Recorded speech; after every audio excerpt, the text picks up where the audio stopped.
With the resumption of parliamentary sessions since the reinstatement of the lower house, pressure is now officially piling on Prime Minister KP Sharma Oli to step back.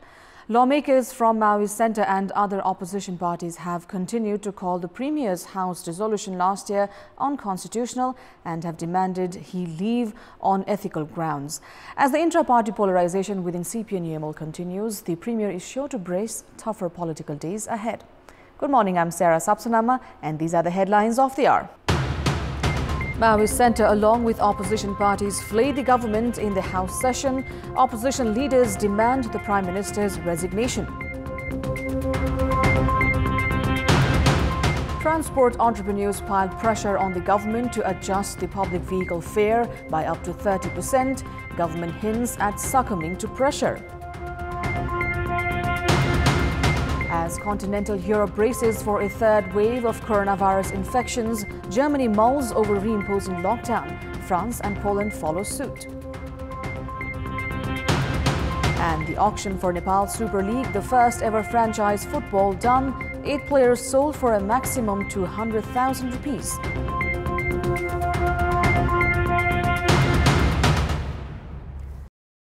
The Maoist Centre as well as the opposition parties have flayed the government in the meeting of the House of Representatives, demanding immediate resignation of Prime Minister KP Sharma Oli. The House session had remained without any agenda despite almost 2 weeks since its reinstatement, as lawmakers pitched their opinions, terming the earlier move of dissolving the House as unconstitutional. Meanwhile, Minister for Foreign Affairs Pradeep Gyawali presented a list of achievements of the government. Minister Gyawali also said that people wanted a fresh mandate. In the meantime, the main opposition, Nepali Congress, alleged the Prime Minister of unconstitutionally dissolving the parliament and said whether a solution to this move would be sought or not. Likewise, Maoist Centre alleged the government of trying to validate the unconstitutional move of dissolving the House and keeping the House without an agenda for 2 weeks since its reinstatement. The Maoist Centre also objected to the Prime Minister publicly speaking against the House Speaker Agni Sapkota. Janata Samajwadi meanwhile claimed that the constitution was being misused by the government. The next sitting of the parliament is scheduled on 23rd of March, Tuesday. Senior CPN-UML leader Madhav Kumar Nepal has said that Chairman Oli has made no contribution as a leader in strengthening the party. Leader Nepal, while addressing a program of the sister wing of CPN-UML, claimed his faction as the mainstream of the party. Nepal further added that the communist movement in the country has weakened due to Premier Oli's unilateral ways. Nepal, blaming Premier Oli for his constant threats to downsize lawmakers of his faction, challenged Premier Oli to take the action. The Apex Court's verdict that revived CPN-UML and Maoist Centre has escalated the intra-party dispute within CPN-UML. The Nepal faction had held a parallel assembly following the Premier's move to appoint only the leaders of his faction. Nepal faction had held a separate National Assembly on 17th and 18th of March this week. Following the rise in fuel prices, transport entrepreneurs have submitted a 2-week ultimatum to the Minister for Physical Infrastructure and Transport, along with the pressure to adjust the public vehicle fare by up to 30%. The government has assured the vehicle entrepreneurs of increasing the public transport fare despite the price of diesel being available at the same price the government had adjusted the last time. The government had hiked the transport fare on 23rd of September 2018 when the price of petrol was 114 rupees per litre and diesel was sold at 101 rupees per every litre.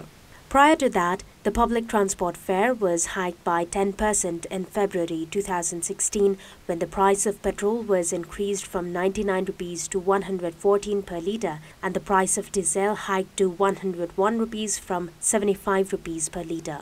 The price of diesel is still 101 rupees per litre. However, transport entrepreneurs have been demanding for the price hike by 30% for public transport. It may be recalled that transport entrepreneurs didn't shed a single rupee on transport fare these 3 years when the price of diesel had come down to 75 rupees per litre.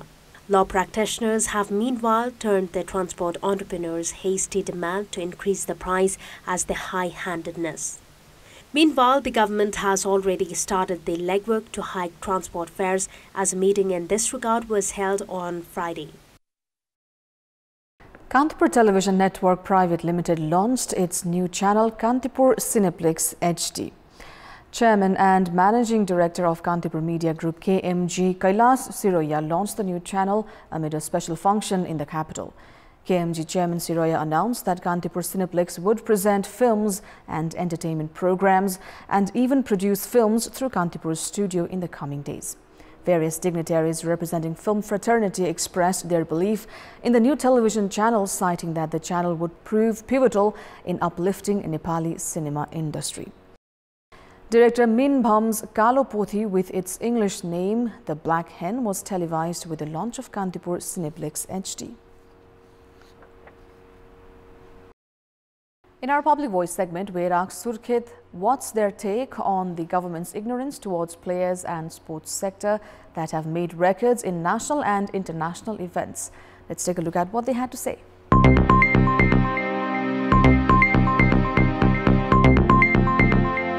खेलकुद क्षेत्रकै मान्छे खेलकुद मन्त्री बन्दा अथवा आफू पीडामा भोगेको मान्छे मन्त्री बन्दाखेरि राम्रै हुन्थ्यो। सरकारको ध्यान छैन अनि यस्तो धुलोमा खेलिराछौं, हामीलाई कभरअलको व्यवस्था गर्नुपर्ने। खेलप्रति माया नभएपछि त्यो प्रति इन्ट्रेस्ट नै नभएपछि अनि त्यो खेलाडीले अन्तर्राष्ट्रिय ल्याओस्, राष्ट्रिय ल्याओस्, हैन ओलम्पिकमा मेडल ल्याओस्, त्यहाँ केही ध्यान जाँदैन।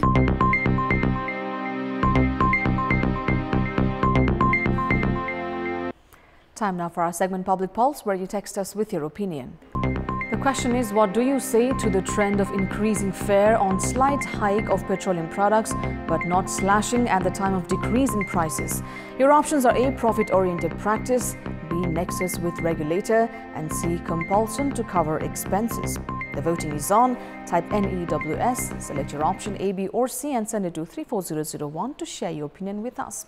Time now for the sports news.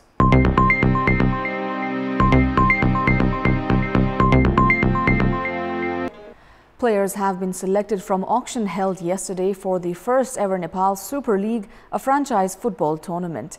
8 players were sold for a maximum 200,000 rupees. However, some popular footballers failed to get a contract. 6 teams bidded for midfielder Tej Tamang. Eventually, Kathmandu Rangers clinched the contract for Tamang through a lucky draw. The Kathmandu Rangers will provide 200,000 rupees to Tej Tamang. Likewise, 6 teams bidded for Bimal Ranamagar, who was taken by Lalitpur FC for 120,000 rupees. Pokhara FC contracted Sujal Shrestha for a maximum 200,000 rupees. Meanwhile, Dinesh Rajbansi, Deep Karki, Eric Bista, Vikas Khawas were all contracted for the highest bidding price of 200,000 rupees.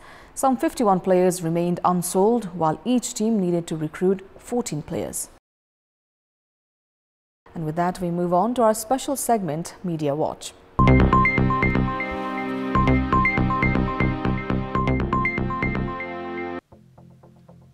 President Vidyadevi Bhandari summoned an all-party meeting at Sital Niwas Maharajganj on Tuesday. The president invited heads of all political parties at the parliament, former prime ministers, among others. However, senior leaders from the disgruntled faction of CPN-UML, Madhav Kumar Nepal and Jhalanath Khanal boycotted the meeting. At the all-party meeting, Prime Minister KP Sharma Oli hinted at dissolving the House of Representatives once again if hindrances are posed for the current parliament.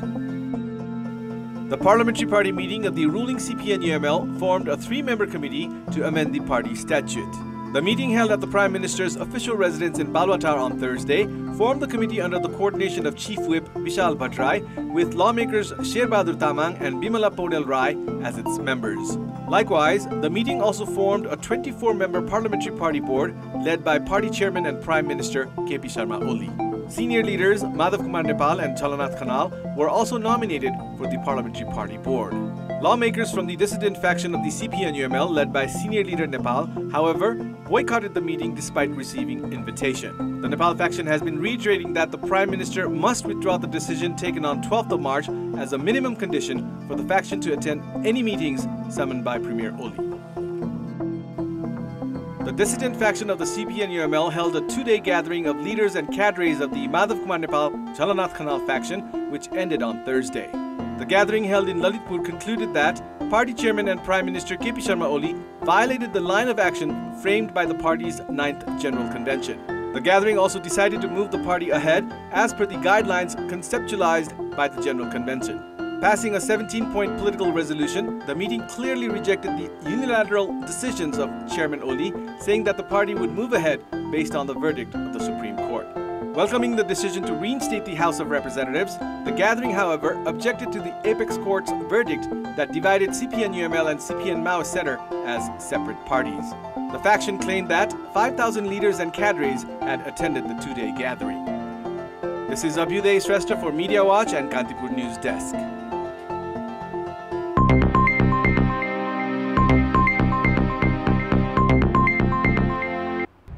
That's all for the moment. Thank you for watching. Have a great weekend ahead.